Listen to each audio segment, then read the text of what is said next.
I'm so delighted that the first game I get to review in 2022 is a game that I didn't know existed until very recently, but when I saw it I thought, that's what I fancy for my 2022 vibes. Scarf is a 3D action-adventure game full of puzzles, exploration, platforming, traversal, with its own mystical, unique vibe to it. Initially when I picked it up I thought, this could be quite close to Journey and I wonder if it will be able to distinguish itself. And whilst it does have a protagonist with a magical scarf that will allow you to do various abilities, that's pretty much where the similarities immediately stop. And this game is probably closer to something like Rhyme more than anything else. Scarf sees you play as a nameless character that is kind of an entity wandering through a world with this magical dragon scarf wrapped around its neck. This scarf grows abilities over time and it almost sucks them out of these weird other characters on your way to the pyramid at the end. Now, there is a kind of religious, mystical life journey undertone across the whole thing, and it doesn't help itself with its journey vibes by putting up like very journey specific wall art to try and tell some of the story of the world around it. But after that, the similarities start to pull apart, and Scarf has its own kind of style, entity, and feel to it. It's a slow-paced platforming adventure game if you want it to be, but you do need to be precise with your actions because you'll be jumping, double jumping, gliding, using your scarf as a lasso hook to hook on and swing across chasms. And by the time you're throwing the odd bounce pad to throw you around, you've got plenty of traversal going on, which you can take at your own speed because it's very rare that you'll have crumbling blocks and buildings everywhere, so you don't have to kind of chain too much together, so it lets you go at your own pace. As you move into each new kind of area or environment, you'll need to complete mini puzzles or mini platforming segments to power up your scarf, and your scarf develops a glowing pattern as you collect these different scarfy orbs. That then allows you to turn on these mystical ancient contraptions that spark and bring to life new elements of the areas that you're in. So you'll kind of see things that have been taken away kind of flashing on or off in red, and what you'll be doing is kind of turning switches or lighting up beacons that will enable these things to turn on and give you new paths to new areas that kind of map out more of the area that you're in from these kind of mini hub world puzzles. The puzzles themselves range from block pushing and arranging blocks in certain styles or patterns so that they match what's on the wall, for example, to one of my favourite things in the first area, which is all around the ocean, picking up orbs that blast the water out from around you so it lets you walk under the sea. And I thought that was such a really cool mechanic and a great way to open up the game because it's unlike anything else that I dealt with before. And all of the puzzles were revolving around raising and lowering water levels, and then because you'd need to carry things around, you can't jump when you're carrying, so you'd pick up and carry something, drop it on something that you then would know would drop down with water, change the water level, and then run down and pick it up and then move it around. And a lot of the puzzles revolve around this. You also get things like blast cannons that will blast out air that will push, say, lily pads across water so that you can then build your own bridge to then get across water because your character can't swim. For all of this, there are some slightly clunky sections that do take place with some of the puzzles. That doesn't happen very often, but there are some times where the pictorial only stuff that goes on in the game doesn't explain things particularly well. There's a section around playing hide and seek that didn't really click for me initially, and then it took me a few goes to go, okay, that's what we're doing.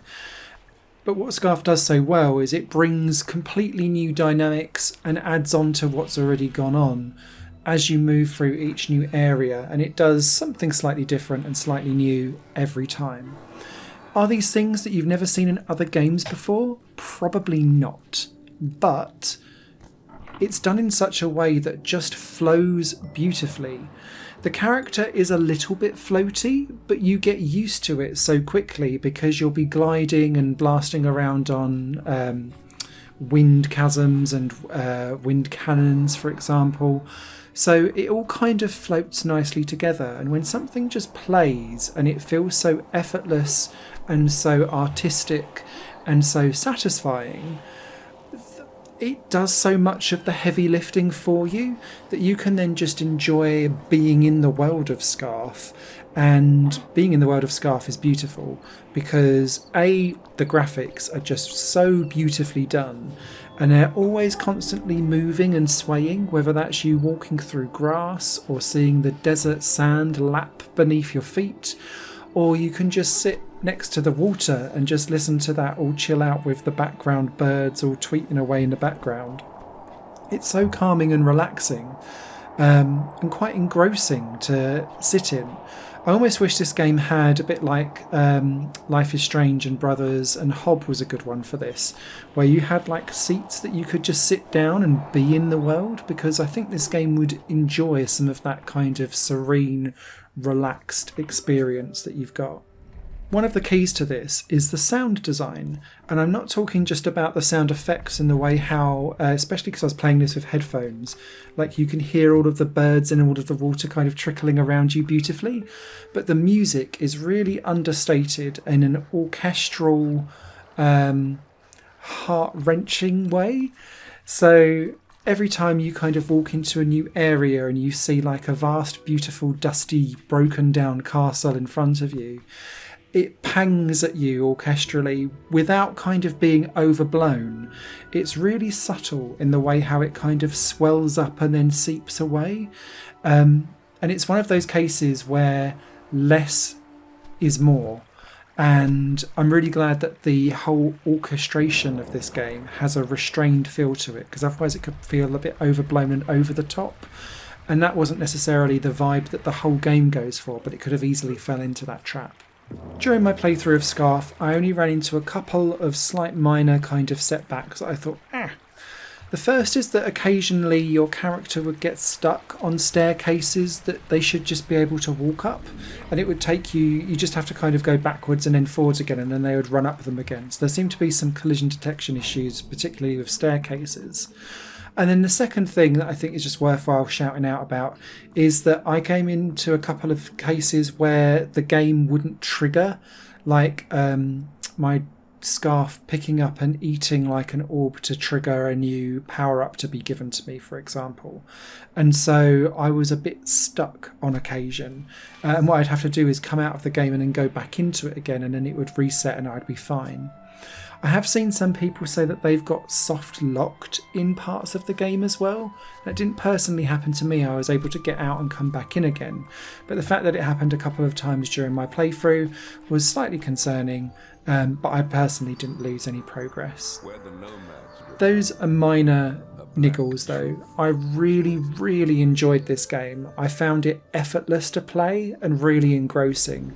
And when a game does that and lets you just explore and float and glide around and just be in a world without having to think too much about it, and gives replayability for you to be able to go back and find other things off the beaten path to enhance the lore and mythology and story behind Scarf, I think this is a really good contender for your January, like, holistic gaming experience, because I was engrossed and loving this.